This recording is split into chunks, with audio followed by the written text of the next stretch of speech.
against my enemies, yeah. You see, you wanted to save you, and then learn how to raise you. But I forget. Hello everyone, what is up? I am Rob. I am Eamon. And this is Monster Fuzz Podcast. Illuminati controls my mind, soul, and my body. Shouts out Naz. I think it was him said that. Did Naz say that? I think he did. He thought he was second coming there for a while, didn't he? Still does, probably. Is he? He's out there all messing. Yeah. You don't hear much from Naz anymore. Nah, he's around. Is he around? Putting out Does the odd. Mos Def do anything these days? He does, yeah. Mos Def. I think so, against yeah. I. Yeah. He does that. Tribe Call Quest. Some of them might be at something or other. Another old school.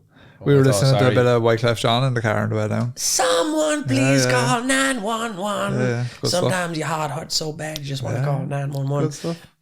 Which you shouldn't do if you're suffering emotional trauma, but if you're having a heart attack, do call 911. Or if the Illuminati are chasing you, you should definitely Now- call 911. Then we'll all be calling 911 tonight because the Illuminati has made a market of one out of all of us. my The Illuminati has been confirmed. The New World Order is inbound. Welcome to the 2024 results of the presidential my election. We are recording this episode one day before voting starts. Yeah, fun So times. this podcast could be out of commish Could be. by the time this episode comes out. So enjoy it as best you can. Could be. Before we get into this illuminous episode, we'd like to remind everyone to head on over to Patreon and check it out. You get your exclusive episodes, ad-free episodes, all of that jazz over there, plus access to our Discord server. If you were watching on YouTube, you can do the same thing. You'll get access to Discord and the videos there too. And a quick reminder to everyone, if they would like to check us out on social media, it is Monster Fuzz Podcast, pretty much everywhere. We post quite often on Instagram and YouTube Shorts, all of that jazz. Eamon, if they have any cryptid encounters, spooky experiences, or they're in trouble. Has the dollar bill spoken to you? Could be the Illuminati. monsterfuzzpodcast at gmail.com. Do write into us. Do write into us even with your theories of the Illuminati, Denver Airport, all the mad conspiracy theories of the New World Order and the reptilian elites. The reason we're doing this episode, Rob, is we did a sort of cryptid adjacent episode. Those conspiracy dudes. Those conspiracy chaps. Dudes, yeah. But we did about the reptilian shapeshifters, which I've always thought was a really interesting David idea. Icke, You know, all that it's funny. jazz. Yeah. So people seem to like that. Yeah, So got lots of feedback. I figured a little bit of a runoff from that is the Illuminati and the New World Order, which of course the reptilian lizard people are a part of. Yeah, there would be. They'd be into it. adjacent. What they're adjacent to, yeah. What is interesting is that before I'd only ever heard like when people say Illuminati, I always just thought that meant the elites. Yeah, you know, that's what I thought too. That's what I said to you before we started. recording. Yeah. But when I started doing the notes, there's actually it has a historical basis in kind of, you know, Freemasonry and all that sort of stuff, or as a kind of not an antithesis to Freemasonry, but there was actually loads of secret societies, and you could make the argument that there was even more of a little bit of a noble thing where they were like Prometheus with the fire, but they were trying to spread like freedom of ideas, and they were anti-suppression, whereas the Illuminati now are more linked with suppression and with the constriction of ideas, let's say. Yeah, it's funny, like, because a lot of like commonplace things or even religions would have been secret societies at one point in time. Like in the UK at one point in time, like being a Catholic was a secret society almost. You were part of a secret society because you were being persecuted. So you had to kind of like link up in secret. Everything was very secretive. Or even if you were carrying out an agenda for that purpose or to further their own And ends. historically, religious wars and violence have always been played a big part. This is kind of coming into that sort of, we talked about the Enlightenment in our French episode. This is kind of like, what would you say, fallout from the Enlightenment, I suppose. Oh, really? Yeah. Okay. So it's interesting. Like, we'll get into the meat and bones of it, but basically, the existence of a secret society known as the Illuminati remains one of the most enduring conspiracy theories of modern times. That is a fair statement. Celebrities, politicians, prominent figures, they've all been accused of being members of a group, an alleged underground totalitarian global government that conspiracy theorists believe is controlling the world. So Again, this will link in the kind of tail end of the episode into that whole idea of the New World Order. We'll probably do a bit of Scott Hall jokes, bit of Kevin Nash, Kevin bit Nash, of Hulk Hulk Hogan. Hogan. I believe X-Pac was there for a while. Yeah, it could have been. X-Pac. 1, 2, 3 Kid. 1, 2, Was he 3 not? Kid. I Did think he was Billy Gunn out do by it for a then. while? I think he came in later. Did he? It started with Kevin Nash and Scott Hall in WCW, and it was at the time when people. I knew we'd get into this. I'm glad. I watched a lot of documentaries on this to prepare.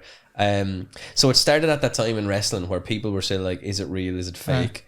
And when Kevin Nash and Scott Hall came in, they were like, "Oh well, like this is like Yeah, they're breaking the fourth wall. Kind exactly." Of. Yeah. And then from there, when Hulk Hogan was revealed to be the third member, obviously that's when WCW started winning the Monday Night Raw or the Monday Night Wars rather, when they were kind of head to head with Raw. So that's a much more fun, light-hearted New World Order. It is. It does not keep us constrained and blind to the machinations of the elites. No, so we're going to go right back to the beginning. We're going to figure out where it started here. So the Illuminati, which is actually plural of Latin Illuminatus, or enlightened. It's like a Harry Potter thing. Illuminatus! I think, yeah, it probably is a spell of his. This is a name given to several groups, both real and fictitious. Historically, the name usually refers to the Bavarian Illuminati, an Enlightenment-era secret society founded on the 1st of May, 1776 in Bavaria. Today, it's a part of Germany. The society's goals were to oppose superstition, obscurantism. So the first time I've ever said that word. Yeah.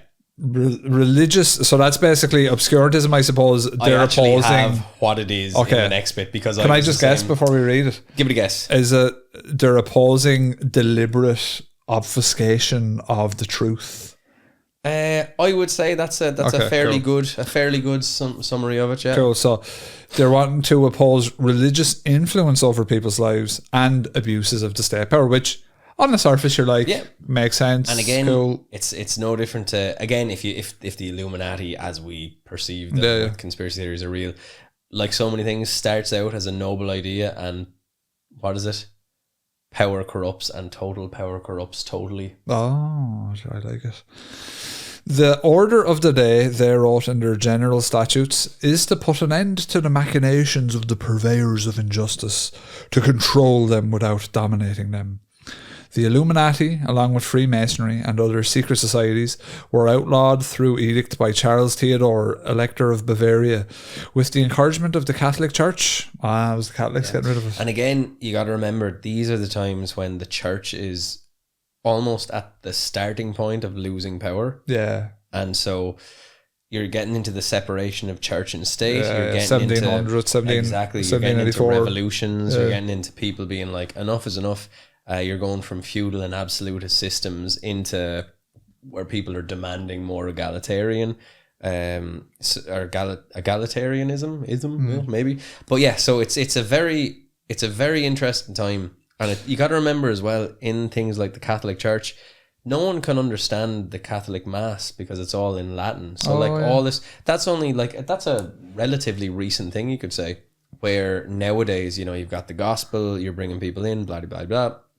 But for a long time, like I suppose the intellectuals were the gatekeepers of and the purveyors of ideas, and they really were driving societies in the way they wanted to. Right. This is when democracy isn't really something that you take for granted. This is when democracy is like, is it a thing that works? Like it was, true. And it was also probably just driven by the ones with the drive in a way. Yeah. So like the people that made things happen back then, like, do you know what I mean? Like it was probably a lot more opportunistic. You would be able to jump on the ladder quite a lot easier, I'd imagine. And even just in Irish terms, you are 60 years prior to the famine. Yeah. And you're also 130 odd years prior to the Free State. So this is you're also quite a bit back.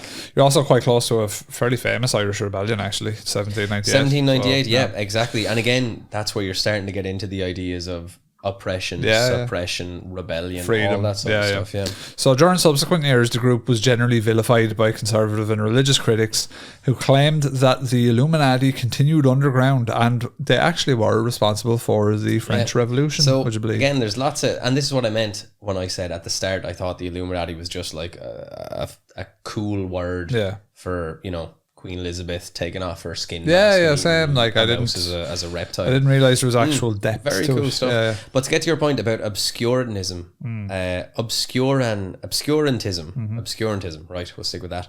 So in philosophy, the term obscurantism and obscurationism identify and describe anti-intellectual practices of deliberately presenting information in an obtruse and imprecise manner that limits further inquiry and understanding of a subject. So you could argue that there is a huge amount of obscurantism present today in the media.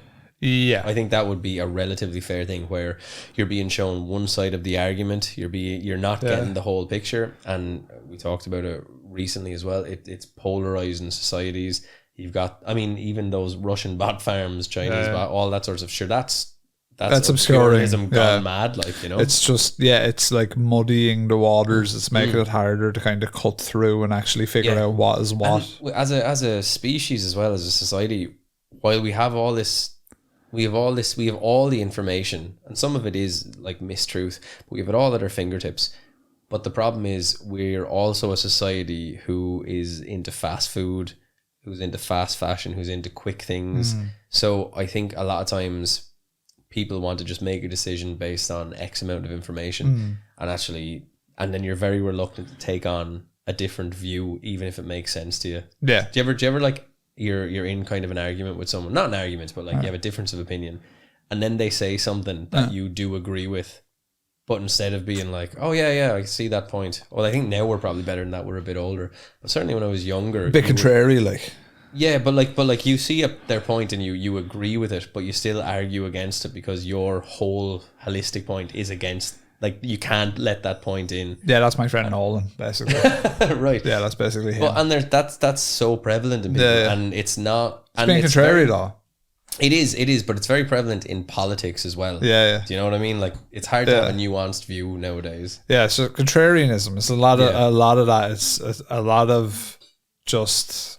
They just have to have the last of like, yeah, you're right. You know, you just have to say that to them. Rather than going, actually, I think you might be right. I still think my point about this. They can't, like, so you can't, like, you have to win 100%. Oh, yeah, you're just like, you're right. Cool. Hear the lamentations cool, of you're their right, man. women when you verbally destroy them. You're better off just going, yeah, you're right, man. Cool. Yeah. Well, there is that, yeah. I have found that as I've been getting older, I just go, yeah, cool. Like, there's no point. What is it like when you argue with a clown long enough, there becomes two clowns, exactly. Whatever the quote is. Exactly.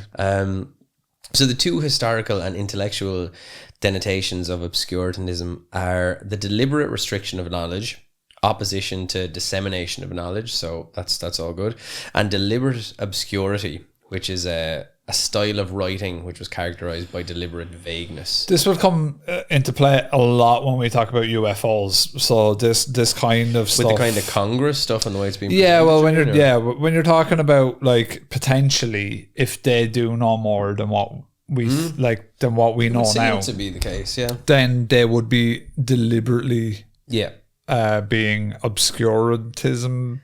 Obscurantists. So this is something that certainly hasn't been left in the 18th century by any stretch of the imagination. Yeah, well, like, you know, I don't think there's ever 100% transparency with any political party. True, yeah. Like, I just don't think there ever has been either. Yeah, because I don't think people want to hear that. Because like sometimes I'll give you an example. So, like, if you're a politician in Ireland, say, for example, like, once you get voted in to represent your people in a small region, like, you're fairly well taken care of at that point. I think you can, like, you retire, you get a pension, you get good benefits, all of that stuff. But, like, very rarely, if ever, will you hear a politician turn around to you and say, yeah, the reason I got into politics was because I wanted a decent job and I wanted to represent the people. They'll always just say, I wanted to represent the people. They're never going to mention the work part or they're getting paid to do a part, because it's how they're perceived. They have to, in their head even though if everyone knows it, they have to be perceived as just wanting to be sacrifice themselves. It's like, I suppose, even like a vocation. But it makes perfect sense. Oh, no, it makes perfect sense. Like, oh yeah, go and get that job. Well, a lot of these people who are in politics, and now to be fair, it's not, I don't mean to necessarily say it's nepotistic, but like, and you'll see this with a lot of careers, children to an extent will emulate the paths of their parents that have been there before them. But I think in politics, much like maybe movies and stuff like that, it's probably slightly easier to either be led down that path or to get your foot in the door. There's many people that are involved in politics in Ireland who are just like generational politicians. Yeah. Some of them better than others and some of them not. I don't know what it's like in the UK or the States, like, but like politicians here almost, you'd think that they make no money from it. Do you know what I mean? Because it's like never mentioned really. Yeah. But like it is a career. Our Taoiseach gets paid more than the President of the United States of America. And that's fine. Well, no, it's not fine that he gets paid that much. Well, they don't get a cool... Oh, they do? No, they don't get a cool house. Yeah, it's fine that they make money doing their job, because if their job is to represent their people, that's fine. But it's just, what I'm saying is it's like a political thing. It's like a stance where they don't want to fully angle themselves as saying like, this is my income and my livelihood. Like, and it's ironically, you might do better. Yeah, if you're more just like... But I think the thing is, if you're actually a person... If you're a person who's real and sensible, you're always going to get the hard questions. Yeah. Although in Ireland, it seems like there's very few media outlets actually acting. Vincent Brown is gone. God love him. Yeah, but sure, we need him back, Vincent. Well, the Irish Times is an NGO, so they're getting handouts from the government. Vincent, come back. Yeah, come back, Vinny. Come back to us. We're left with fringe lunatics. So in the 18th century, Enlightenment philosophers applied the term obscurantist to any enemy of intellectual enlightenment and the liberal diffusion of knowledge. In the 19th century, in distinguishing the varieties of obscurantism, definitely didn't say it right that time, found in metaphysics and theology, from more subtle obscurantism of the critical philosophy of Immanuel Kant and of modern philosophical skepticism, Friedrich Nietzsche. So Freddie Nietzsche, didn't end well for him, but he said, the essential element in the black art of obscurantism is not that it wants to darken individual understanding, but that it wants to blacken our picture of the world and darken our idea of existence. Do you know what though? Because that is true. Because I personally think that a lot of people would benefit from getting off social media, getting off the internet, and actually living. Yeah.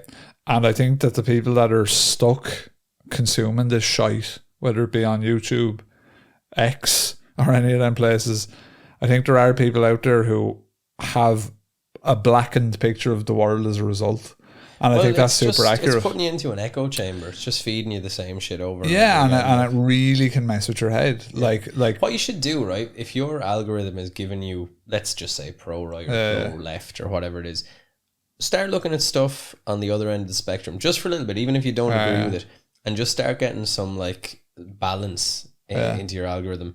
My algorithm's bananas. Like, it'd be telling me stuff about like, you know, Ireland is full, but then AOC is there. I get pro and anti-trans stuff because I've been trying to look at. So my algorithm doesn't know what's going on. Mine just gets like big ditty women generally. Oh, you used to have that. That was class. That was way better. That's all I used to have. I've been trying not to look at the big titty women, so I'm getting destroyed by populist media. Your mind has been darkened, brother. My mind's been darkened by obscure. The only true enlightenment, I think, is giant heavy tits. I think that's the only true light. No, but it's like literally, you know. It is a thing where I've read this online before, like people are asking on forums for help and stuff like that, and you know, there are people that and I think it's a good thing, like, to compliment those people. It's like they're very empathic people, they're very compassionate, and they care a lot, and they get swept up in this whole fucking tornado of shite, and it really fucks with their head. And that's because they are quite caring and loving people. And they like, I've read a lot of people saying it's like, I care too much about this stuff. Like, I'm literally losing sleep. Like, I've read before, people are like, I lose sleep at night because I think World War III is going to start soon. And I'm reading the news and I'm really worried. I'm really scared about it. And it's like, yeah, you actually care too much in a good way almost, where it's like you need to redirect that compassion to something constructive and like, it's you know grand, what I mean? if you're curious about things, if you want to, you know, expose yourself to various ideas, that's great. It's when it does, like anything, it starts to mess with your life, or it's giving you the heebie-jeebies. Get lost in the sauce, man. That's it. But it's what'll happen. Do you know what I mean? And it's one of those things. there's a correlation as well. If you look at the amount of like school shootings, lads just driving vans into people. If you like, let's say Columbine is the first one, right? And I know it's not, but like, shout just out for YouTube argument's sake. algorithm, let's go. But I was just about to say, right? If you start going from where the internet becomes more prevalent, all of this violence in society, the lone gunman type thing, just escalates. No, it is like, You know, and I'm not saying that correlation means causality, but like it's definitely part of the problem. Yeah. Oh, for sure. Speaking of part of the problem, the history of the Illuminati. The Order of the Illuminati, founded by Adam Weishaupt, who believes that is it Weishaupt? Whatever way you want to say it, man. Weishaupt. I think why slept. Nah, just add in. How do you feel? How do you feel when you say Adam Weishaupt? I'd say. I'd say Weishaupt. Who Vice believed, probably Vi because it's in Bavaria, so W is V. Yeah. Who believed the monarchy and the church were repressing freedom of thought. Which is, again, I think would have been true. That is true. He told National Geographic or something. Weishaupt decided to find another form of illumination, a set of ideas and practices that could be applied to radically change the way European states were run, said the magazine. So that was National Geographic. This is the part that they were doing. He based his society on the Freemasons with a hierarchy and mysterious rituals, and named it the Order of the Illuminati to reflect the enlightened ideals of the educated members. In the 1700s, the Illuminati published political satire to raise awareness of government corruption. Its modern-day equivalent would be something akin to WikiLeaks, which allowed whistleblowers to anonymously release information to the public. So again, interesting. And I think WikiLeaks is a very good example because it seems to be rooted in reality. These are all government files effectively that were let free. Yeah. I think some were, some weren't. It's probably well, the best that's what I was both. just about to say. You'd imagine that there's elements of this which is almost doing the opposite, and it's causing obscurantism as well. Do you know what I mean? It's basically it's doing 4chan's both B. yeah. Like it's basically, and I think a lot of WikiLeaks stuff was probably actually leaked on there. I never spent much time on 4chan. Is it as much of a cesspit as people say? Nowadays, probably not. I don't know nowadays. I haven't been on there in years. Like, but back in the day, I was on them for 15 years ago, something like that. 15, 20 years ago, I was like, yeah, back then it was fairly Wild Westy. Like, but all those forums but there's good and there's bad, you know, like like you're talking, we're trying to talk about information being leaked and stuff here. Like there was legitimate people who would use 4chan to leak information, and likewise then there was trolls that were fucking around on 4chan just to fuck with people. And it goes both ways, you know, but you get the good and the bad. And I suppose again, we're talking about people being maybe too much of an empath. You also have to know when to tune out when there might be bullshit happening too. Like you can't believe everything that gets put in there. I've always found I have to keep reminding myself that when I read things on the internet, I have to remind myself sometimes that it's like a person like me who's just made this. It's like they're not, or ChatGPT. Or very likely nowadays. A person like me who's asked ChatGPT to make this. But this is the thing, it's very hard to find really good information. There's even like when you think about user reviews, like user reviews. Oh, they're usually bought and paid for nowadays. But even like, let's say in the likes of movies and stuff, or video games maybe, that you can review bomb something before it comes out. Like all the fact that all that is still happening. It's almost if obscurantism is more prevalent now than it has been for decades. So while we're on this topic and while we're talking about media and trying to figure out the truth. Purveyors. There's a company, I can't remember the name as usual, as is tradition on the podcast. All the YouTubers are advertising them at the minute. They seem good. Can't remember the name, so it's not an ad. What do they do? So basically what they do is they'll show you where the news article comes from, what source, whether they're left or right leaning, whether they're blue or red or whatever. They'll show where it's funded from. And you can also then compare and contrast articles. So you can go, the same article about the same thing happening, this is what it looks like on far right media, this is what it looks like on left media, and it tells you all of that in real time. You can sort it all through the app. It's really cool. Look, you won't have to look far to get it. Yeah. Just Google sort That of like sounds really interesting. yeah, Google like impartial media app or something. But like where I seen it was actually Peter Santinello was advertising it, but I've seen a bunch of YouTubers talking about it. Now, haven't used it myself, so I can't personally vouch for it. But I really liked the concept. I was like, oh, that's cool. I think because to a certain extent we are tribal in nature, so it's very hard for us not to pick a side. Absolutely. So the society grew from a handful of men to a few thousand, including some influential members, with the most famous thought to be German thinker Johann Wolfgang von Goethe. Is that it, Goethe? I think it is, yeah. Why not? Although I know his name, it's the same as the Weishaupt fella, but however, it didn't last long after Karl Theodor, Duke of Bavaria, outlawed secret groups on punishment of death in the late 1780s. And I think this as well might be why it became so ritualistic and stuff, because now you have to have secret, encoded ways of getting into these societies. Yeah. Do you know what I mean? Yeah, sure. Even like the Freemasons is all handshakey, shaky. Yeah. They do like that in the middle of it. Yeah. That's what you do. Give him a little rub and then you're both gay after that. All right, you lick your finger and you just and then if he does it back to you, ooh. Yeah, one of my excitement. One of my is a distant relative. He's fairly high up in the Freemasons, but he has all the shakes. Oh, yes, the shakes. He does. Not Parkinson's. He actually has the shakes. And what does he do? What's his profession? I can't say too much about it. No, okay. Secret society. Come after us. But they are. Let's just say I'll try and be as vague as I can be. All in quite good jobs. Elitist. Yeah, maybe you could say they're jobs that would be of the global persuasion. Runs the sweet shop downtown has the sweet shop downtown. But, no, but I think nowadays, my own speculation on what the Freemasons is and all that. Nowadays, I think it's like just a good way to kind of network and perhaps get jobs and work. Well, look, if you're hanging out with people who are high earners and they make a lot of money in society. Yeah, it's probably good to just, hang out. It's like we're Catholic though, so we wouldn't be allowed in it all day. Are you not allowed to go in your Well, they used to have a good history of fucking with Catholics. Like. To be fair, you never got baptized, or do you get baptized? I am your soul baptized is Catholic. saved, thanks be to God. I'm saved, like. You're saved, yeah. Do you know? I think it's not confirmed. Well, you've listened to enough Creed to save you. I have for an eternity. Creed and POD. If you listen to enough of them, you're basically confirmed. You basically just get in. God's like, you used to listen to that sick jam alive, not the Pearl Jam trash. We went for coffee with Brother Richard the other day, so I'm fairly sure he confirmed me on the sly when we were in there. Yeah, he probably did. He was talking to you about Captain America and just doing like crosses and stuff on the table.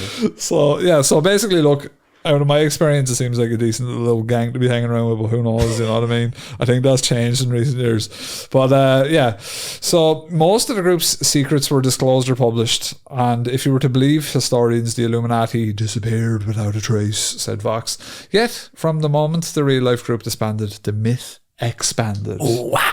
So, Eamon, the myth of the Illuminati. So we're going to sort the wheat from the chaff here, the shiting from the sighting. This is where we start getting into like the resurgence of the.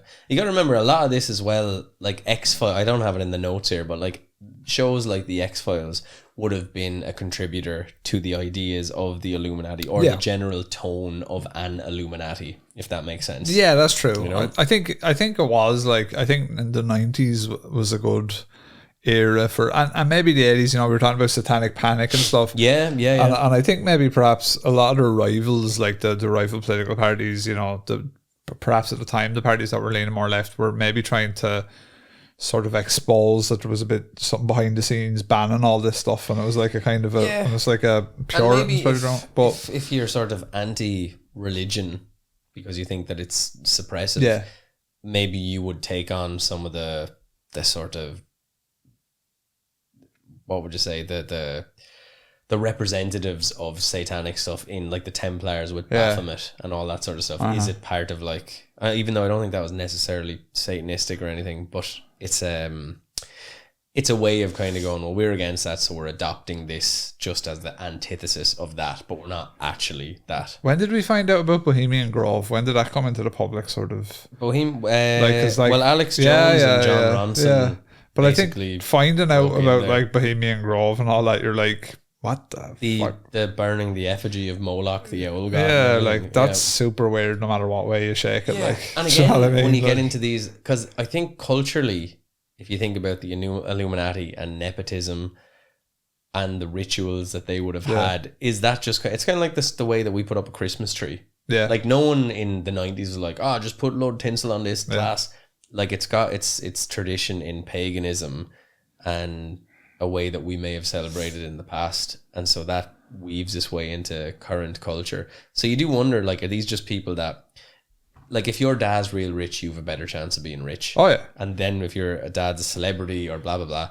Yeah, and your mum as well. Yeah, all them lads. You're playing GA. Your dad plays GA. You're playing GA.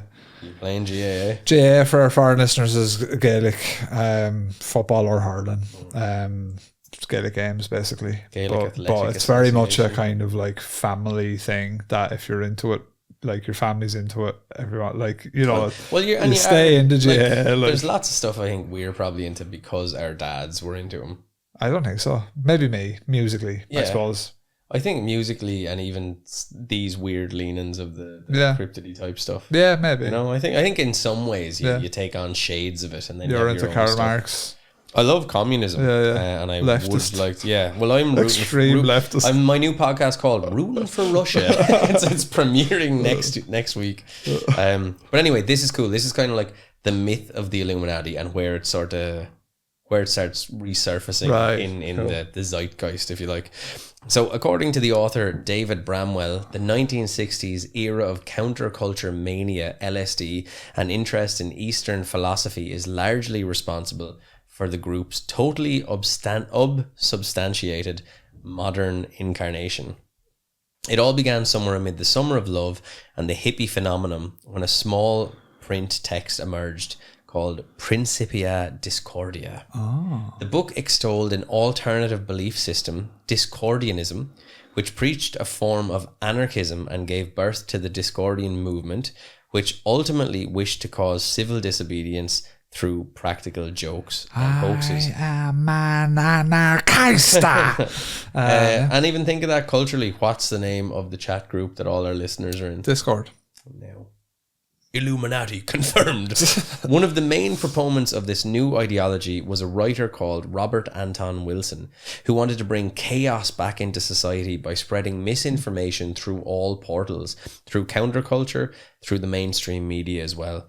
Followers did this by sending fake letters to magazines, attributing cover-ups and conspiracy theories such as the JFK assassination to a secret elite organization called the Illuminati. So yeah, this is good stuff here. So the anarchism, I think we're actually farther away from anarchy now than we ever have been.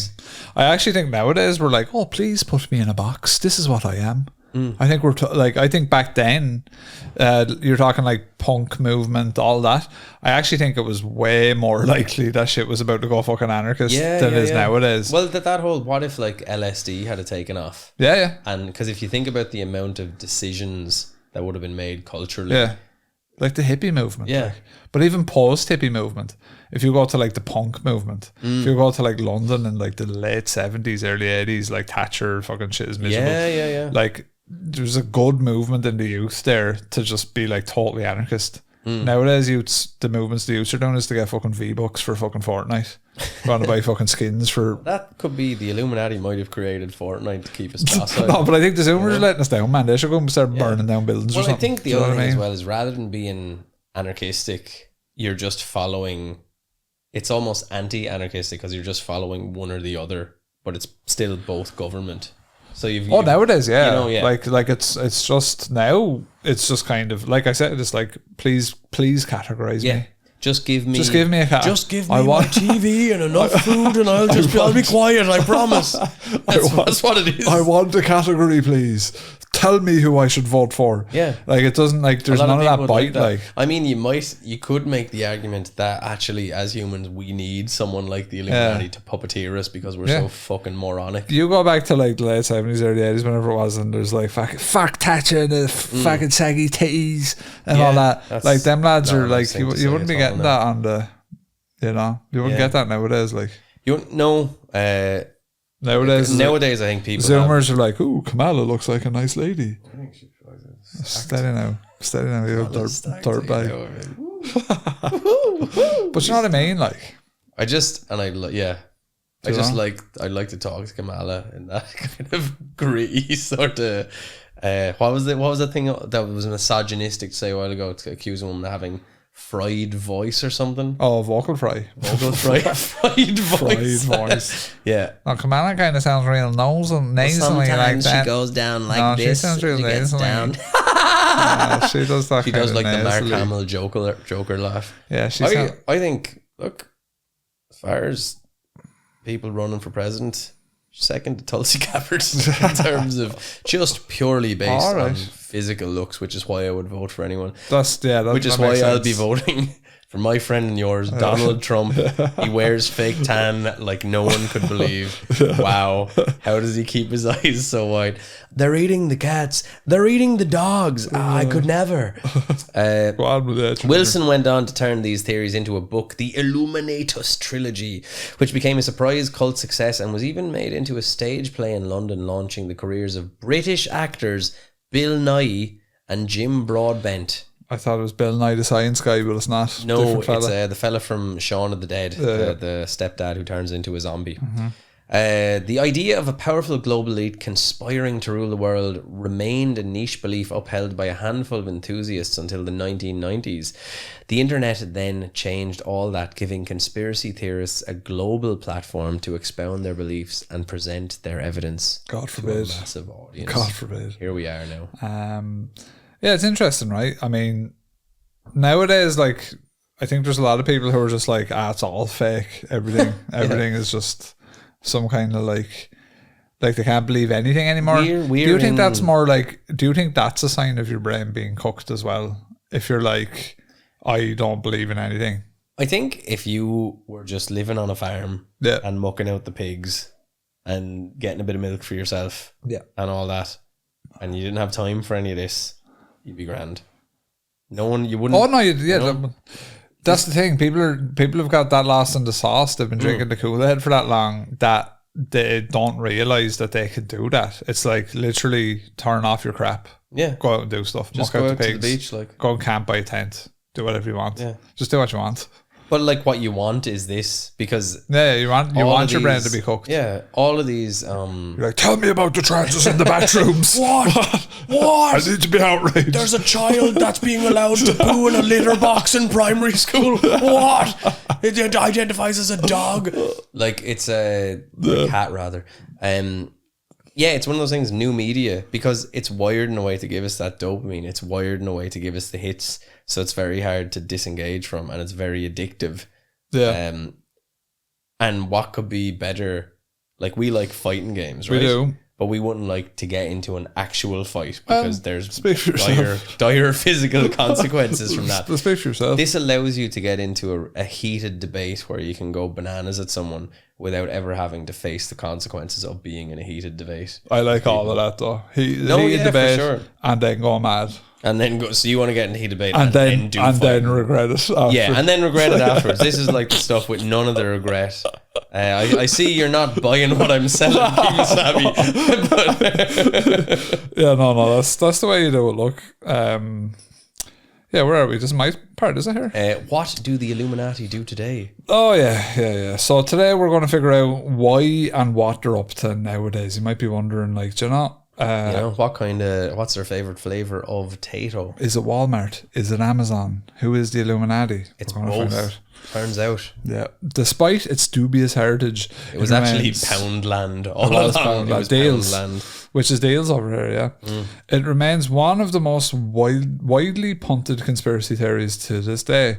The Illuminati theory overlaps with other supposed organizations like the New World Order Brother, which has been linked to everything from the French Revolution to the assassination of JFK and also Kevin Nash, and served as inspiration for Dan Brown's Angels and Demons and Foucault's Pendulum by Umberto Eco.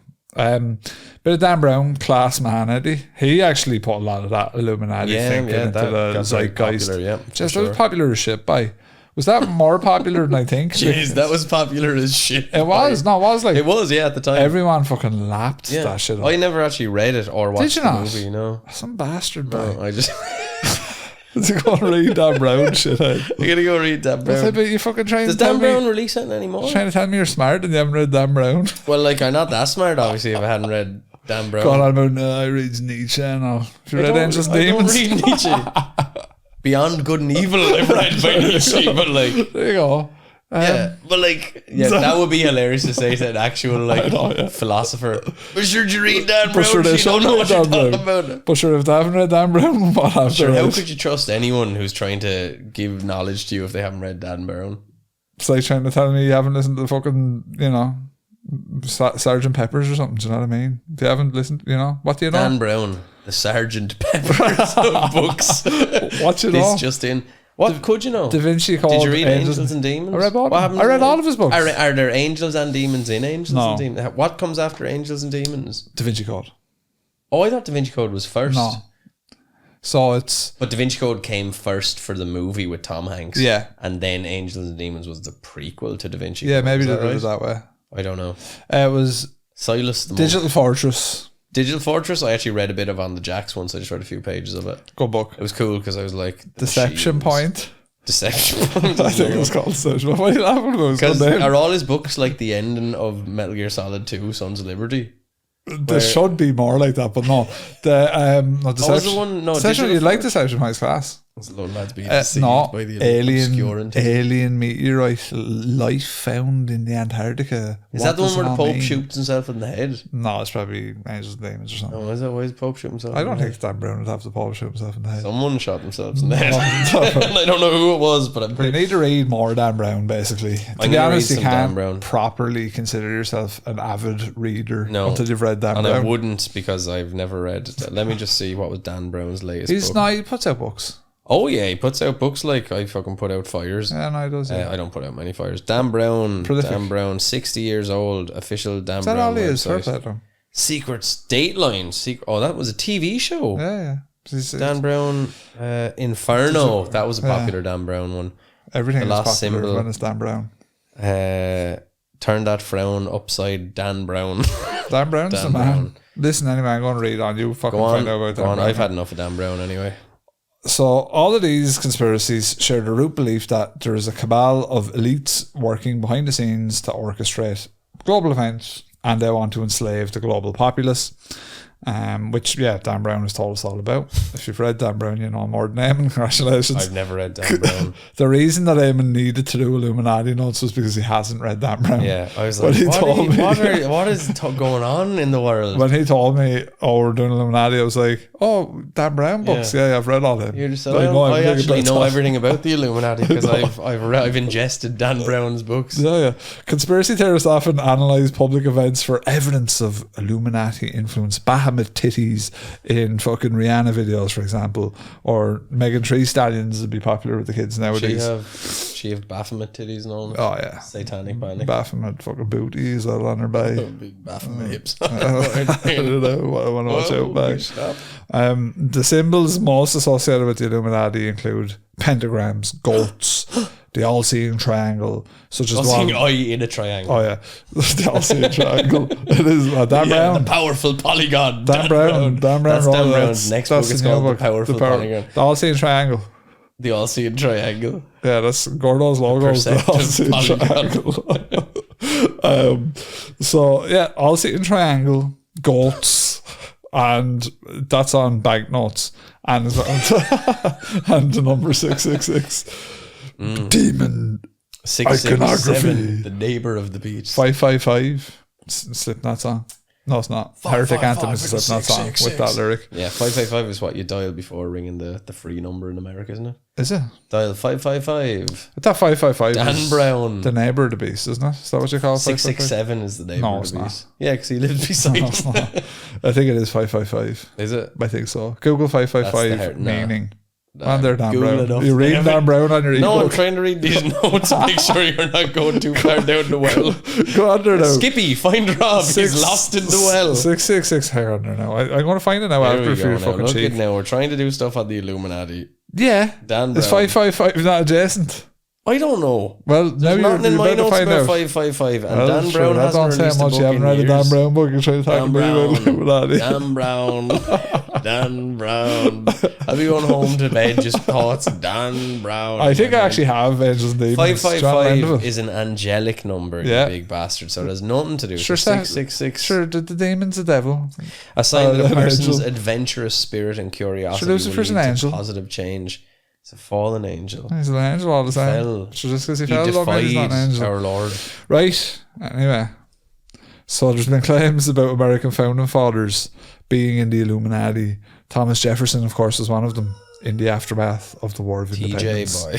Fucking out there. That is the cool thing about America, right? Because it's like a modern country. It could have all that like Illuminati backbone to it. Skull and bones and all. Yeah.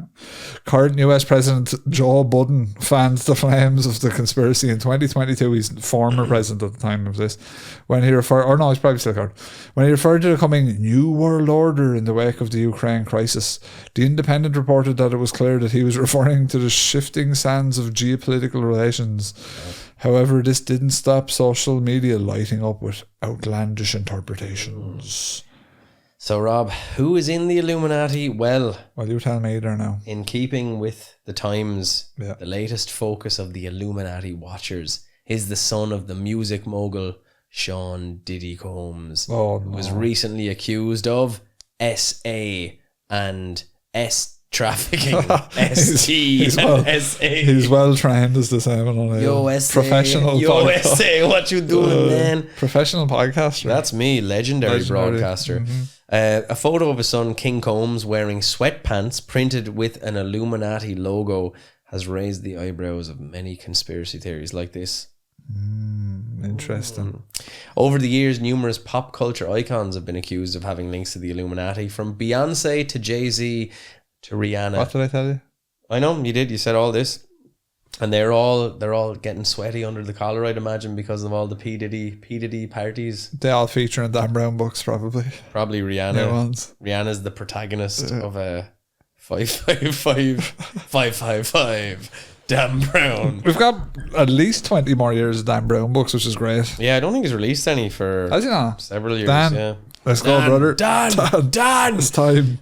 We also have Madonna, Donald Trump, Kim Kardashian, and LeBron James, all in the Illuminati. Absolutely true. Can't possibly be Trump. He's exposing the Illuminati. Well, that's of why course. he's in QAnon. He's Yeah, taking it down from the okay, inside, like some sort of mad spy. Beyonce's immense fame and popularity have long made her a favourite target for conspiracy theorists. Illuminati experts seized upon her halftime performance at the 2013 Super Bowl as an example of her devil worshipping, which is, as we all know, the Illuminati.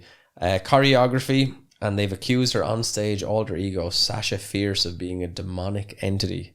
That's fairly excessive. Something demonic about them hips, sorry. Jay-Z's at it as well. He's been accused of hiding secret symbols such as goat imagery and devil horns in his dinner cabinets. No, in his music videos. The logo for his own music label, Rockefeller Records, is a pyramid, one of the most well-known Illuminati logos, and he often goes like that with his hands. He goes, yeah. Oh, that's Kevin Nash does that. No, Kevin Nash and Scott Hall do that.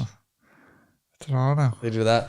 But he was doing that, and Diamond Dallas Page does it. Diamond Dallas Page, was he in the NWO for a while? No. He just was in the He just Illuminati. did it. Yeah, he was in the Illuminati. So there you go. Jay-Z's at it as well. Some musicians, they deliberately play with the symbols. So Rihanna, she's incorporating Illuminati images into her music videos and even jokes about the theories in the video for S&M, which featured a fake newspaper with a headline declaring her princess of the Illuminati. Shouts Good out. golly. David Rockefeller, Henry Kissinger, Jacob Rothschild, and even Queen Elizabeth II were all rumoured to be members due to their wealth and influence. The late Queen, according to the entertainment site Complex, was accused of running a cloning centre where she replicated celebrities to help fulfill the Illuminati's vision of a new world order. So, like, the idea is that, like, see, this is the problem with this, is like, they're cloning celebrities, right? So they're like implying that these celebrities are like the best we can do. So it's like, let's clone more P. Diddy's. It's like, is that going to do anything for anyone? Like, the P Diddy clone's gone out of control. Somebody stop the P Diddy the Clone Wars. The Clone Wars, yeah. Like the real P Diddy will have to come back and be like, I didn't do none of that shit. Think about how many bottles of fucking baby oil. Think about all the baby oil that they A lot of baby oil gone for the to clone, waste. the P Diddy Clone Wars. P Diddy Clone That's Wars. how it'd be. Everyone, like, he'd flood New York City with baby oil that You'd be everyone's your like man- slipping around. Your man Hakan from Street Fighter 4, who was a Turkish oil wrestler. Yeah, no, he's Why got do a. lads wrestle with oil? It's just mega cool. I So I feel like- suppose, yeah. Yeah, it makes sense. But no, I think that's what's happening in New York. So P Diddy is gonna flood the streets with Johnson & Johnson, With baby the oil. new Johnson & Johnson His vaccine, army. oil style. Fucking Actually, get the it. Johnson & Johnson vaccine obviously was P. Yeah. Diddy's baby oil. Yeah. And We're all that's gonna why get it didn't triggered. work for. That's why it didn't stop the fight. We're all It going to get stopped. turned. Anyone that had that one is going to get Did turned you get into P. Johnson Diddy. & Johnson? No. They took one of them off the shelves because Illuminati. They said this isn't fit for human consumption. We must stop P Diddy. I hate to alarm anyone in America that got the Johnson & Johnson shot, but you're going to turn to the P. Diddy song. Imagine Wait till they everyone turn who on got the Johnson jeans, Johnson. brother. Imagine 2027. Yeah, They're going to activate the jeans. 2027. You just hear Kashmir all the time. Come with me. You'd be there. You'd be on the wife one night and you just go, come with me. And then from there, there's no backing out of it. Katy Perry once told Rolling Stone, it's weird that people think I'm in the Illuminati, but I guess you've kind of made it. And they think that hilarity. I think Farrell Katie could do with more Illuminati help. God love her. I think she needs to get back into the Illuminati. Katie's though. not well, is she not? She's not well. She needs more Illuminati influence going on. Get it together, Katie. Clone more Katy Perry's and come up with a Hugs better and album. wishes, Katie. Love to the family. We're thinking of you. Clone a band of Katy Perry's to write better music That's for. a terrifying concept. A band of Katy Perry's all playing the. I'm not mad at it. She did a lovely version of Electric Feel By Management. MGMT, yeah. Yeah, very good. All right. When was MGMT that? stands for Mass about fucking 19 years ago or something. Was that pre or post Dan Brown? That would have been just Pause. after, I'd say just after the sort of zenith cusp that Dan Brown was surfing on. Something good. Bye. Some wave. You better take Angels and Demons Man, now I'll with tell you you. one thing. You I've better got have it. Angels. I'll be reading it. I'll give it to you. I finish it tonight. You walk 5 steps outside that door, I'll have Angels and Demons for you. I tell you one thing. I'll be reading it. Yeah. Can't wait. Can't wait. But in a broader sense, to get serious, lads. All right. Okay. The Illuminati and the celebrities speak to their place in our culture. Mark Fenster, a law professor at the University of Florida and author of Conspiracy Theories, Secrecy and Power in American Culture. He told the news site the half-ironic, half-serious accusations of Illuminati members are just the latest expression of an old American phenomenon. He said, "It marks that Jay-Z and Beyonce seem to live in a different universe than us. They have secret lives and secret access that seems reptilian. It is. We notice how bizarre their lives seem to be and how powerful they seem to be. Several recent and present-day fraternal orders claim to be descended from the original Bavarian Illuminati and openly use the name Illuminati. Some of these groups use the variation of the name the Illuminati Order in the name of their own organizations, whilst others, such as Ordo Templi Orientis, have epopt or perfect pontiff of their Illuminati as a grade within their organization's degree structure. However, there is no evidence that these present-day groups have any real connection to the historic order. They have not amassed significant political power or influence, and most, rather than trying to remain secret, promote unsubstantiated links to the Bavarian Illuminati as a means of attracting membership." Now, so what do you reckon now how would you be tempted by the Illuminati and how would they get you, like, do you reckon? So, you know, Money, power, fame, material objects, butsy. What you reckon to get you? Leave me alone. Nah, that's not going to work. Alone. If Illuminati said, here, we let you in the Illuminati. Yeah. You don't have to do nothing. You never have to do anything. No work. We're going to give you a load of money. Yeah, just do whatever you want. nothing. It's grand. Right. Never worry about money. You'll have a modest living. Yeah. But a good living. You'll never be rich. You'll never be poor. Right. And we'll just leave you alone. And I'd say, that sounds like the ticket I want to take. I don't think that would line up with their interest very well. It certainly wouldn't, but you're saying what they'd have to come to me with, and that would be it. You reckon, yeah, no money, no butsy. Leave me be. I want the exact But if they give you a lot of money though. Yeah, and just leave me alone, like. But you have to do Illuminati business. No, fuck off, like. Why not? But sure, you just have to do a bit of influencing, like. Sure, I'm doing that now. That's what I'm saying. Yeah, that's what I'm saying. Podcast. That's what, okay. So we had to go around there to get you to join the Illuminati. You have to make an Illuminati podcast. You can choose whatever topic you like. How much are they paying me? Like enough to live like you wanted, to do what you wanted. And what do I have to do with episodes on and all? But they want you to do Dan Brown. Surely Surely they want anti-Dan Brown episodes. Yeah, they do. Yeah, so like, don't. You have to have like the podcast that's like skeptoid. Yeah, no, it has to be no. It just has to be dross. So you have to talk about like sex. It's a sex podcast where you talk about like listeners write in their sexual experiences. It's a true crime podcast. This is Dross one. One of the Dross ones. It's a sexual lads with their opinions. I'm podcast. an agony uncle, and lads just writing and we're like, this is a problem. Yeah. And then I have to also. Yeah, it has to be like peak Dross. So you have to talk about your day for like 2.5 hours. No, I think I'll just stay where I stay put. I say thank you, Illuminati. Because it's Irish, you have to talk about the price of chicken fillet rolls. Isn't the chicken fillet roll? It is the best thing, though, isn't it? It's the chicken fillet roll. Everything that you say has to be a chicken fillet roll podcast. Actually, it's class, and it has to be. And what I do is I get her. I open the roll, and I do get her to take out the bread on the inside. Yeah, you have to do that. What would you have in your roll? I just bit of chicken, bit of cheese. Keep it simple. No mayo because I don't trust them with mayonnaise. Spicy chicken. Spicy. I don't trust them with mayonnaise. I don't trust any of them. What, mayonnaise and chicken roll? You fucking maniac. Really? Yeah. You're a fucking maniac. Anytime there's chicken, there better be some fucking mayonnaise or some hot sauce. Yeah, there you go. Yeah, that's what I'm saying. Go fucking. I thought you said. The Illuminati come to me and they say no mayonnaise in your chicken roll. I say, Illuminati, you've been disconfirmed. Sometimes I don't need any mayo in a chicken fillet roll. And if our listeners or international listeners are wondering about the art of a chicken fillet roll, I can't believe I'm talking about chicken fillet rolls. It's the bottom of the barrel now we're at. This is like my 9/11. Yeah, it's the worst. If you're talking about what you want is a baguette. You want nice chicken, breaded chicken fillets, processed crap ones.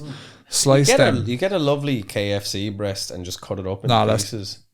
That's too bougie. Just get a fucking shitty ass. If you want to replicate it, actually, a bird's eye chicken fillet. Vomit into your own hand and eat it. A bird's eye chicken fillet, grated cheddar, red cheddar preferably, probably. Yeah, I'd agree with that. And lettuce. Don't put lettuce on the outside, you fucking idiot. fuck with lettuce. That's for fucking. Lettuce is optional. Lettuce is for fucking tortoises.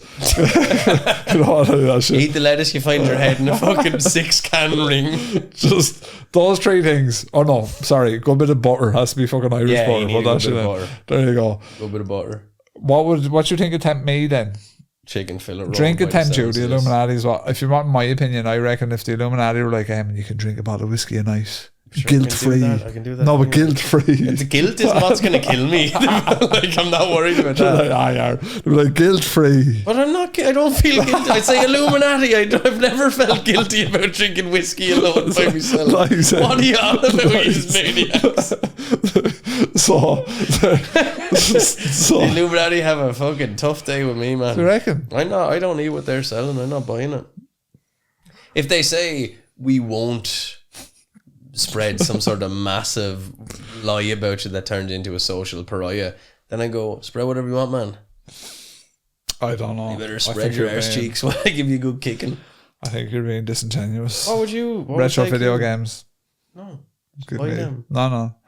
All you could want, whatever you want. Because I'd be like, if they caught lads back in Dreamcast, the Illuminati, if you're like, look, an emulator, it plays everything.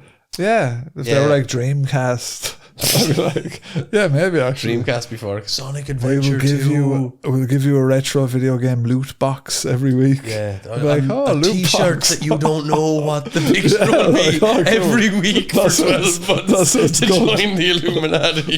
That sounds good to my neurodivergent ears. Sign me up, brother. Yeah, Something like that.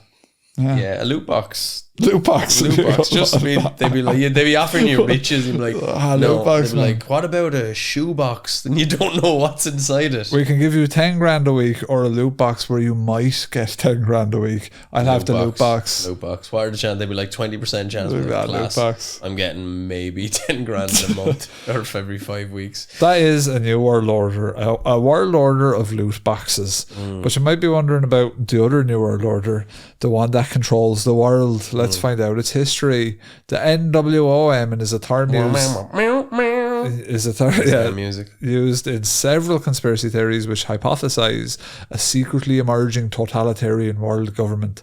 The common theme in conspiracy theories about a new world order is that a secretive power elite with a globalist agenda is conspiring to eventually rule the world through an authoritarian one world government. Classic. They made COVID. Yeah, which will replace sovereign nation states definitely. and all-encompassing propaganda whose ideology hails the establishment of the New World Order as the culmination of history's progress. Sounds pretty good. Sounds pretty good. Yep. Many influential historical and contemporary figures have therefore been alleged to be part of a cabal that operates through many front organizations to orchestrate significant political and financial events, ranging from causing systemic crisis, COVID, Dogecoin crashing, yeah, to pushing through controversial policies, hate speech, buy GameStop stocks at both national and international levels as steps in an ongoing plot to achieve world domination. Nation of domination. I want to know what happened to the plants they sent you. Before the early 1990s, New World Order conspiracism was limited to two American countercultures, primarily the militantly anti-government right, and secondarily the part of the fundamentalist Christianity concerned with the eschatological end-time emergence of the Antichrist. This is actually a big thing. There's a lot of religion in this. But you got to remember as well, you think about Ruby Ridge, militia, all the bad stuff that happened there, and that would spurn you on to believe in a new world order more after it happened, because it was an absolutely pointless act by the government. Ruby Ridge, you having OnlyFans? Yeah. That's the one. Yeah. Ruby Ridge. Type in Ruby Ridge OnlyFans and heaven help whatever comes up on your fucking Google search. Yeah, actually, yeah. What a fucking, that's satanic even in and of itself, really. So, where am I here now? Academics. Oh, yeah. Academics who study conspiracy theories and religious extremism, such as Michael Barkin and Chip Burley. That's some name. Chip Burley, maybe. Chip Burley.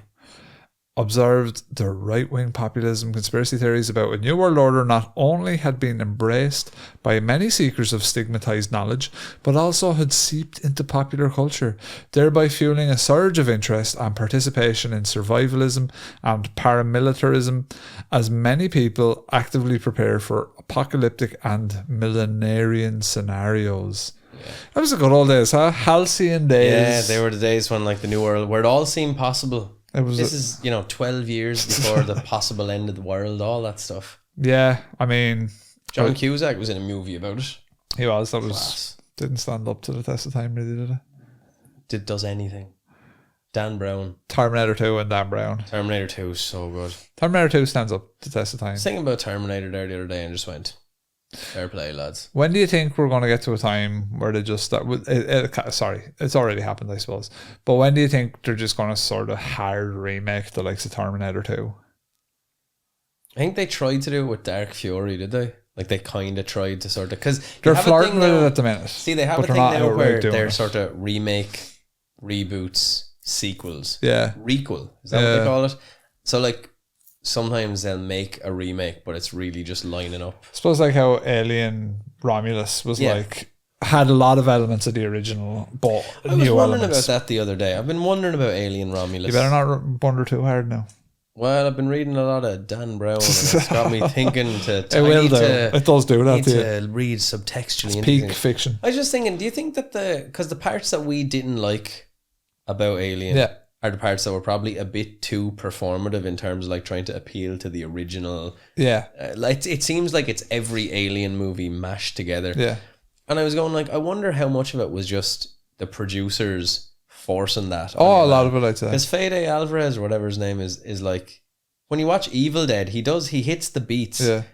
But I just keep thinking about that "get away from her, you bitch" part. And it's just it's the more Get I away think from about her, it, the you more bitch. it upsets me. Like, Yeah, no, it was stupid. it was. If you It's just a great said "get film, away Bob, from but- her," it would have been grand. Yeah.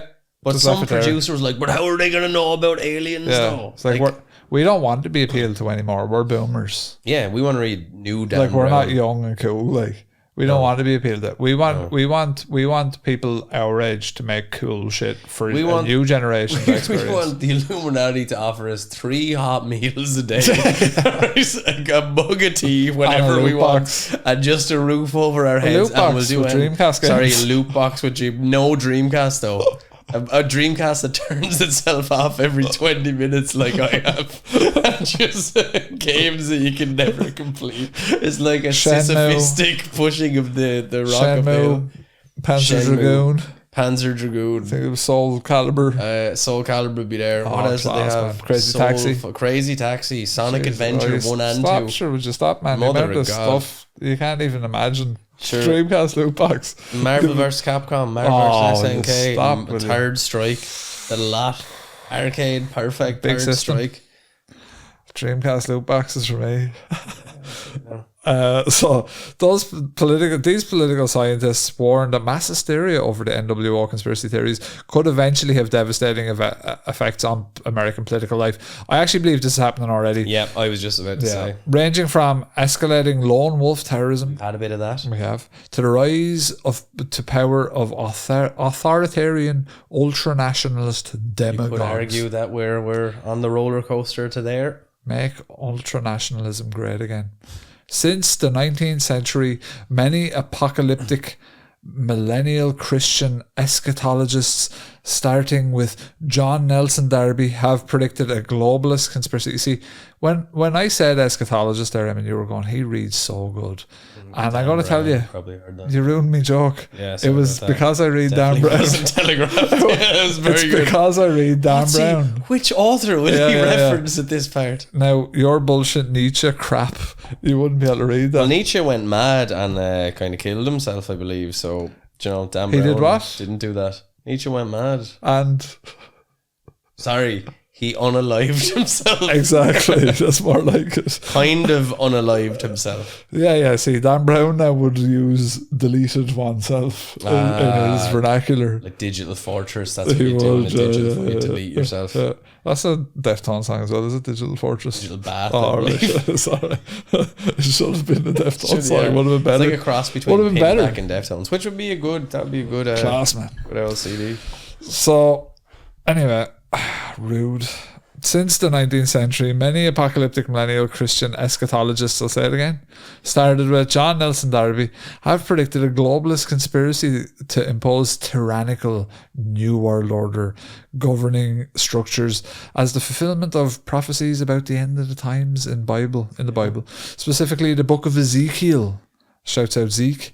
The book of Daniel, the Book of Dan Brown. the book of Dan, the Olivet Discourse found in the Synoptic Gospels, 2 Esdras 11:32 and Revelation 13:7. Yeah. What's your favorite passage in the Bible? Would you say? Do you have any? It was Corinthians. and God. Corinthians is my wife's favorite. yeah. Corinthians something or other. Corinthians is a bit. Corinthians like. Everyone says Corinthians is their favorite. Well, that's hers anyway. I know. I don't even know any of them. I just know I like the one where it said, "And God said to them, sound." and God said to them, have Dreamcast loot boxes. Well, John 3:16. Well, this time it's Yeah, Austin that's your 3:16. favorite then, isn't Yeah, it? it's my favorite. Austin 3:16. Austin, what did he say? What was Austin 3:16? Don't believe he actually had a parable. It was just Austin 3:16. It'd be cool if like Jesus. And that's the bottom line because Stone Cold said so. Is my favorite. It'd be cool if Jesus came down. He was real, like, and we were able to do a Jesus meet and greet, and we were like, it'd be really cool. and we'd be like, Jesus, we don't know any of the Bible, but what we actually know is a WWE. What would you call it? Hokey reference to the Bible. What'd be the best thing is that. So that's all we can offer you. Yeah, but what would be better? Jesus would know his audience. He'd come down in a. We don't know anything he said, Jesus. He'd come down in a leather cutoff with a pair of black underwear and knee supports, smashing cans of Budweiser together. We don't know anything he said, Jesus, but there's a lad called Stone Cold Steve Austin. He says it was real cool. He's kind of Old Testament, to be honest with you. So yeah, that'd be cool. Shout out Jesus. They claim that people who have made a deal with the devil to gain wealth and power have become pawns in a supernatural chess game to move humanity into accepting a utopian world government that rests on the spiritual foundations of a syncretic, the practice of combining different beliefs and various schools of thought, in brackets, messianic world religion, which will later reveal itself to be a dystopian world empire that imposes the imperial cult of an unholy trinity of Satan and the Antichrist and the false prophet. Yeah, he could be doing that. In many contemporary Christian conspiracy theories, the false prophet will be either the last pope of the Catholic Church, Lord. groomed and installed by an Alta Vendita or Jesuit conspiracy. Jesuits are like the kind of rangers of the Catholics. The Jesuits are like. What do they do? Well, me Ignatius about of Loyola got his leg smashed to smithereens by a cannon. They were like the lads who went out waging war for the church. Cool, class. The I like Jesuits them. are fairly like they're like Catholic ninjas. Will we become Jesuits? I I'd be into can't that. see why not. I'd be more into that now than joining the Illuminati. So would I. The Illuminati Way more come, into that. But if the Jesuits, well, see, the Jesuits still install the last pope, but the Jesuit conspiracy, the Jesuits trying to get the Antichrist. I don't want the Antichrist in charge of the world, personally. I don't Not mind. into it. I'm easy either way. Antichrist panic. Not into it. I like it both ways. I bet you do. Steady now. Only if it's Dan Brown. A guru from the New Age movement, or even the leader of an elite fundamentalist Christian organisation like the Fellowship. While the Antichrist will be either the president of the EU, Angela. Macron, Angela he's going to Macron. become the president. No, don't take my bootsy, Satan. Please, don't take away this bootsy. Well, man, looking to her a bit now. Maybe she's looking Zidane. Watch out now. The Caliph of a pan-Islamic state, watch out. Yeah, or careful, lads. even actually just their erase sound that actually. bit out. Get that they're out. actually Excuse lads. me, why you have me read Their that? sound out. Why you have me read that? I'm just trying to. love This is them. someone else's notes. Caliphates are sound. I love everything about. Caliphates are deadly. Do you know what Class. the best way to have your chicken roll is? Halal. Halal chicken roll. Absolutely. Absolutely. Birds yeah. Eye should start offering halal. Birds Eye should. I want them to put the birds upside down and slit the throat. Blood. Halal. What's his name? Mr. Birdseye? Is that his name? I think so. Is it? I don't know. Who's the fella on the front of it with the captain. Captain Birdseye? Like the captain. Birdseye, yeah, but I don't know if his real name is Birdseye or like I don't know if he's christened Birdseye. Well, if he's doing halal, he probably wasn't christened at all. But he would have been brought up in the Islamic faith of halal chicken. Birdseye also doesn't do chickens. I think he does fish predominantly. Oh no, Birdseye does Captain chicken. Birdseye, he does sea You don't know nothing about Birdseye chicken? I tell you, I missing haven't had out, son. Birdseye in a while, but if they have halal, I Birdseye get frozen chicken breasts. halal Breaded. halal chicken rolls. Wow, just wow. Yeah. There's something about chicken fillet rolls that just feels totally un-Muslim, but however. Yeah, but I'd say if the Muslims started eating But the halal couscous in chicken it'd be rolls, class. what we need to do is we need to go Couscous. over to Jordan and we need to open our halal chicken baguette shop and just watch the money roll in. Bit of couscous in it, sprinkle a bit of Ras Al Hanout on it. Nah, I think Got you a need bit of to, fucking. You're sorted then. you don't need to go native with the boys. You need to bring in, exactly as we said, red cheddar. Put the chicken fillet Spicy roll chicken in fillet. the tagine. That's good to go on then. Bit of tagine. Yeah. So you say bit of tagine, but I'll tell you a bit of fascinating stuff about a tagine. It is both a cuisine, but also something you cook in. So a tagine is a So dish. you can use like. it as an oil, yeah. No, a tagine is a big bowl. Okay. Oh, I see. It's a big bowl. I see. Now, if you read Dan Brown, you'd understand that. Yeah, no, I wouldn't But because it's- I haven't read Dan Brown. No, a tagine is a physical object. Yeah, but a A tagine, tagine is also a dish that's prepared in a Wow. tagine. and that's why it's called. Yeah, a bit of tagine. chickpeas in it, by a bit of razzle hanout, you get your fucking tagine. Unbelievable. I'll cook you a tagine sometime. What's you think your you're in fucking favourite dish? Morocco. Chicken fillet roll. Mine would be like more of just a plate. All right. So we're getting back to the vocal critics of end time conspiracy theories. And these actually come from within Christianity itself, would you believe?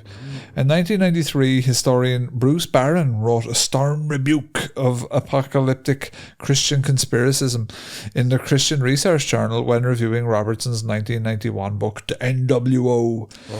Another critique can be found by historian Gregory S. Camp's 1997 book, which is called Selling Fear, Conspiracy Theories and End Times Paranoia. Class 1997. I was 11. Good year. Got my PlayStation. Pretty fun.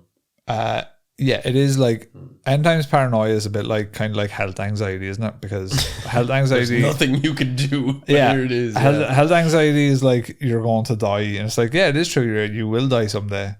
But end times paranoia is like, yeah, your time will end at some point. See, that's when you need to take a few sheets from Nietzsche's nihilistic. See, there you go. Now look, he loves Nietzsche. He let love on him that he because never read him. He didn't care about nothing. He didn't he's care about cool, nothing. He goes, sure, what difference does it make anyway? Sure, fucking the Sure, Crow I'm gonna probably go read mad him. and The Crow probably read Nietzsche, did he?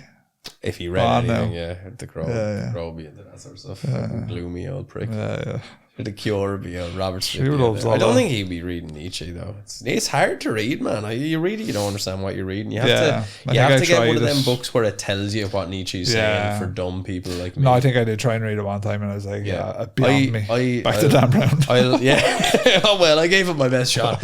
I did try to read The Beyond loving Good and embrace Evil. of I Dan did try to read Beyond Good and Evil, and I couldn't, so I just played the video game, and I think it's the same thing. It's I think it's the basically- same thing. Religious studies scholar Richard T. Hughes argues that the New World Order rhetoric libels the Christian faith, since the New World Order, as defined by Christian conspiracy theorists, has no basis in the Bible whatsoever. It doesn't.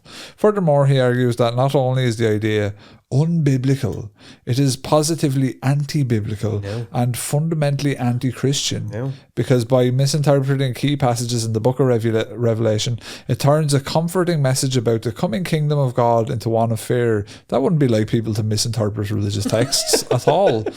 Panic and despair in the face of an allegedly approaching one world government. Yeah. People never do that. No, I think the thing that I like most about texts like the Bible, the Quran, all that sort of Angels stuff. and demons. Angels and demons. Deception Point. Digital Fortress. The thing that I think is really Inferno. The thing that I think is really good about them is you cannot misinterpret them. You cannot impose your own view on this stuff, and that's what I think is great. Yeah, it's not what I think open is to great. interpretation. It's not. The Bible is not open to interpretation, as far as I'm concerned. I think if you read it as a text, it's like class, you know.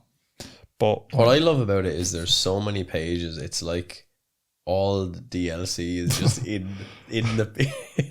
no, the Dead Sea Scrolls is DLC.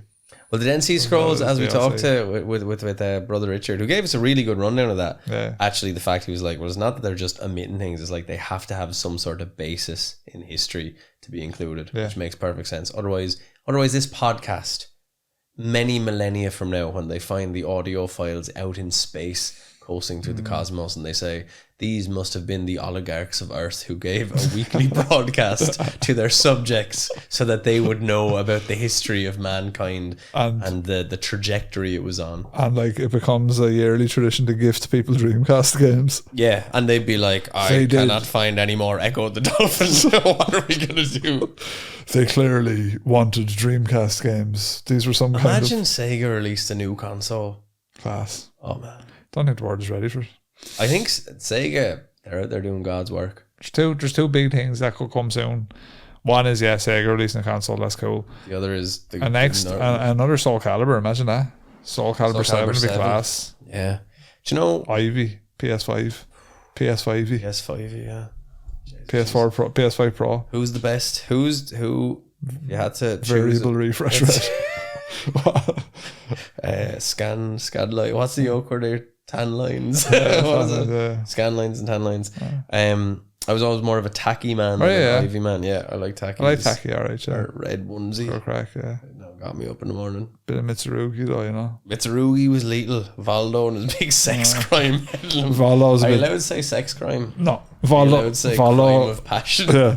Valdo's a bit zesty for my Valdo taste. is the character that looks most like Maynard. Yeah, he's a bit zesty. It's very Italian, which he Maxie is. was very good because he go around with his nunchucks. Sofitia. Sophitia, yeah, she was kind of. They tried to make her the kind of the hot skin of the thing, and but no, Tacky and Ivy said not today.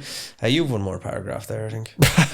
Progressive Christians such as the preacher theologian Peter J. Gomez caution Christian fundamentalists that a spirit of fear can distort scripture and history through dangerously combining biblical literalism, apocalyptic timetables, demonization, and oppressive prejudices, while Camp warns that there's a very real danger that Christians could pick up some extra spiritual baggage by credulously embracing conspiracy theories.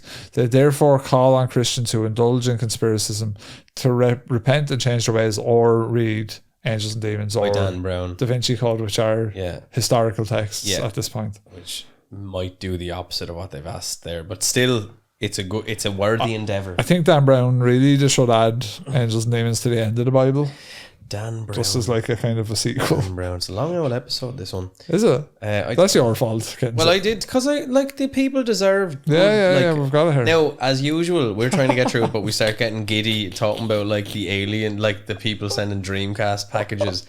There's not enough Dreamcast games. Can everyone in the world have a Dreamcast game? No, scarce. Because they didn't make 8 billion of them. No one bought them.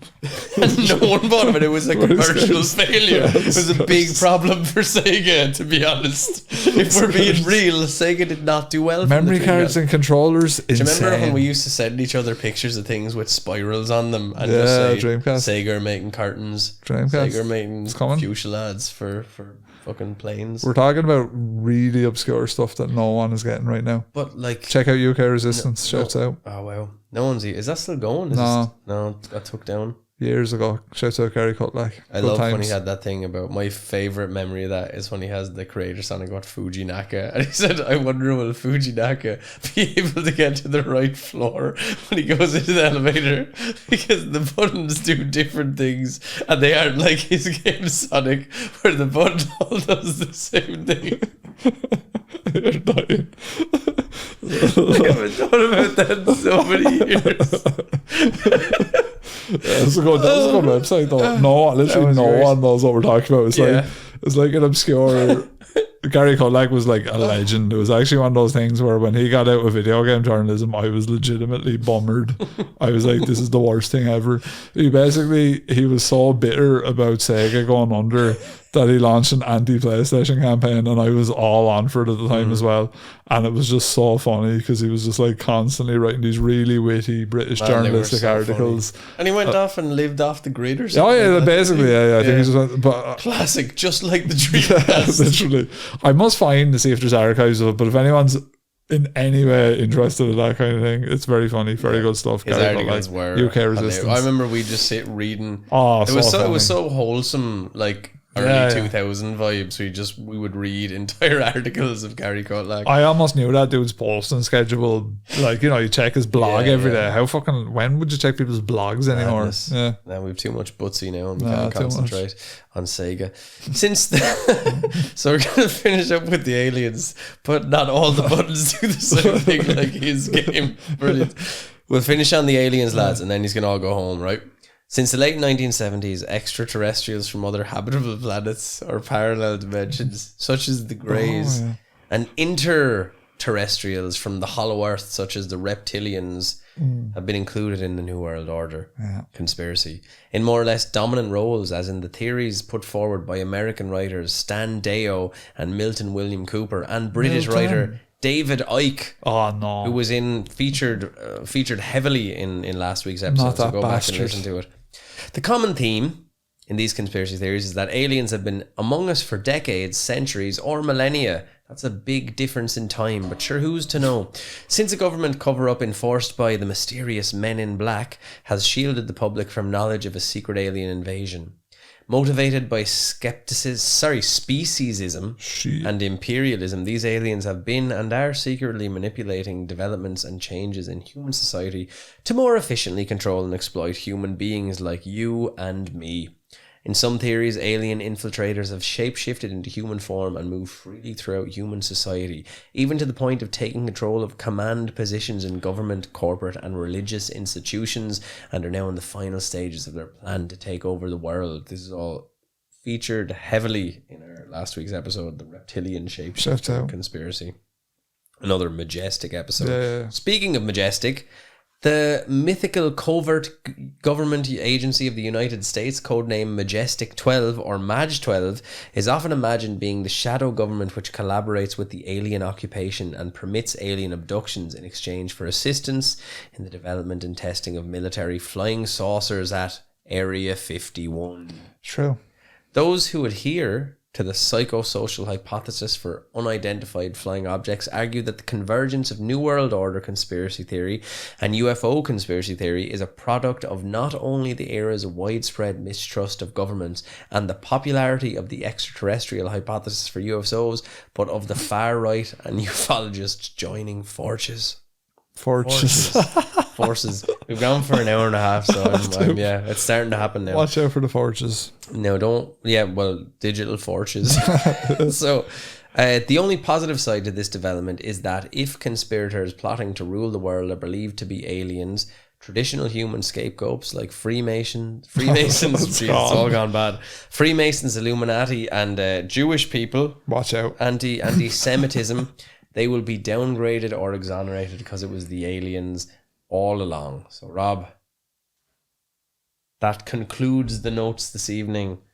What do you have to say about the New World Order and the Illuminati and Gary Kotlag and Dan Brown?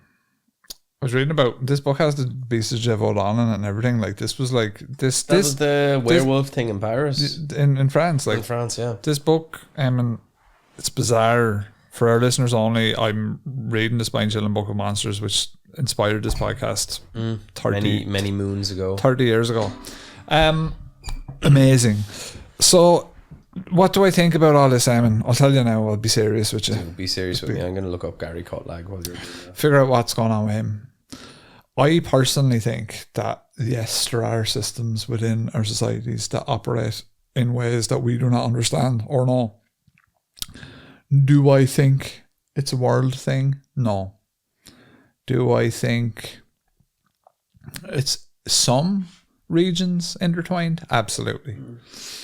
Do I think I think it expands to countries with aligned interests. So when you're talking about like the West, for example, like where the political ideas kind of align in a sense. You're reading about Dreamcast, are you? All political programming to be replaced by Top of the Pops repeats for the next year as a national period of recovery. It's just his tweets. They're very funny. So I think that, yeah, I do. I think that for sure that there are lots of things like that going on. Yeah. To what extent, I don't know. It's tough. Like I don't think to the extent that there's reptilian shapeshifters living in the Hollow Earth. But I do think, yeah. Even without meaning to conspire, I think these people will conspire because of their elevated status in society. Like I probably think there's a we know better than you attitude for sure. Yeah. Do I think there's like deliberate shit where it's like for example, a lot of people say about the vaccine and all that, and they'd go into like the COVID thing and that's all this big orchestrated thing where there was some kind of act in unison. No, I don't think so. No, I think people have been saying and warning of pathogen outbreaks for decades before this. Yeah. As in like... But other people would just tell you, no, sure, that they were priming you, man. They were priming you. Why would you even need to prime anyone? They were priming you, brother. So that you believe it, man.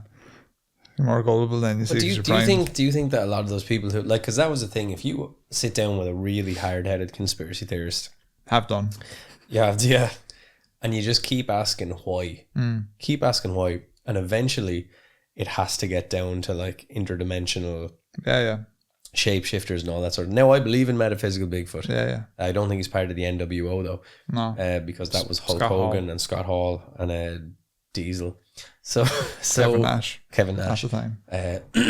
But that's the thing, yeah. Like it has it almost. That's why I feel like you have the reptilian shapeshifters and all the rest of it, rather than thinking that the world might be going towards entropy and chaos and all the sort of stuff.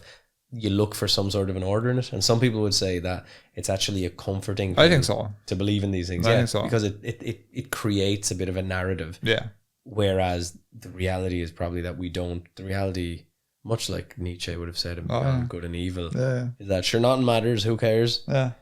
No, I think, like, there are secret societies, we know. Yeah. But I just think it's all more fragmented than what people think. You know what I mean? I find it hard to believe that, say, for example, the Freemasons would be handing over information to like any government anywhere, and likewise, any government anywhere is not going to want to share information with secret societies like the Freemasons. And so I think they're all separate. I think there are secret societies. I'm all on board for that. I think the thing is, are the people who are in the areas of power, do they funnel through secret societies and then they're propelled up to? Yeah, this is true too. Because you had that whole thing. Remember Tony Blair and the pig? Yeah, it was like it was so bizarre. Well, that's apparently lots of politicians. That was David Cameron, wasn't Tony David Blair, Cameron, was excuse me, yeah, David Cameron. Sorry about that, Tony. But the it's probably him too. but it was like a a Black Mirror episode. It was actually like a Black Mirror episode. Well, I like, think that Black Mirror episode might have been based on knowledge of that happening, though, in a way. Well, I think maybe. I think Charlie Brooker said no, I didn't. All right. He said I just wrote that because it was bizarre. Because like you see, the reason I said that is because I think like that place that him, Boris Johnson, all went to. I think there was like probably talk of it or something. Yeah. Like that's an initiation thing with them. Like I wonder as well, like, because if you think all the stuff that's coming out of P Diddy and everything now, and it's like, you know, we have that on you. Epstein is a similar one. You went to the island, we have that on you. Now you have to toe the line. I do believe there might be some weird spider webs that elites can catch in. Again, I do believe in elites controlling things to the extent that they're actually capable, because a lot of them seem to be as dumb as anyone else or as smart as like, it's not like you get, those people aren't massively more intelligent than anyone else. No. So the only, and again, that's why you keep asking why to conspiracy theorists, and it has to get into interdimensional aliens and all the rest of it, because they are smarter, or they could be. So I do think there's elements of truth in it, but I think it's almost, it could be even the elites. No, they wouldn't bother spending misinformation because they're not trying to actually control anything. But I do think there's an element of control.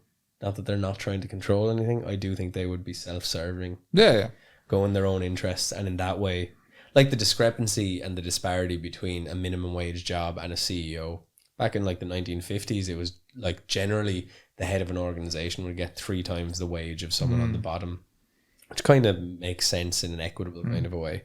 Whereas now, like, the richest lads in the planet are just launching rockets into space and all, like, and you know, like it's like a James Bond movie. Yeah, it's pretty crazy.